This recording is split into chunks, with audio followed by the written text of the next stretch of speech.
नंदुरबार नाशिक बसमध्ये प्रवास करणाऱ्या 2 महिलांच्या गळ्यातील पोत लांबवण्याचा धक्कादायक प्रकार साक्री बसस्थानकात घडला आहे। या घटनेमुळे प्रवाशांमध्ये भीतीचे वातावरण निर्माण झाले आहे। शुक्रवारी 29 मार्च रोजी नंदुरबार डेपोच्या नंदुरबार नाशिक बस क्रमांक MH15 GC 5503 या बसने साक्री येथून मोठ्या प्रमाणात प्रवासी बसले होते। त्यामुळे बसमध्ये प्रमाणापेक्षा जास्त प्रवासी झाल्याने प्रवाशांची मोठी गर्दी झाली होती।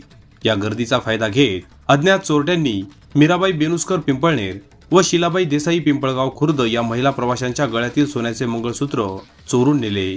गळ्यातील सोन्याचे दागिने चोरीस गेल्याचे कळताच सदर महिलांनी साक्री येथून पिंपळनेरकडे येत असताना ST बस थेट पिंपळनेर पोलीस ठाण्यात आणण्यासाठी तगादा लावला।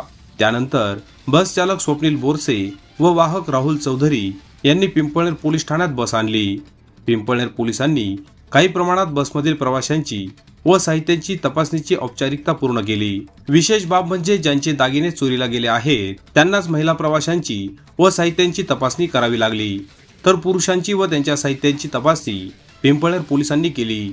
यापूर्वी देखील साक्री बस स्थानकात अशा प्रकारे चोरीच्या घटना घडलेल्या आहेत। त्यामुळे भविष्यात असे प्रकार रोखण्यासाठी प्रशासनाने योग्य ते पावले उचलणे गरजेचे झाले आहे। दरम्यान घटनेचे गांभीर्य लक्षात घेता साक्री पोलिसांनी बस स्थानक परिसरातील CCTV तपासणी करणे सुरू केले आहे। आता या प्रकरणाचा तपास पोलीस यंत्रणा कशा प्रकारे करते याकडे सर्वांचे लक्ष लागले आहे। Bureau report, express news Marathi, Sakri.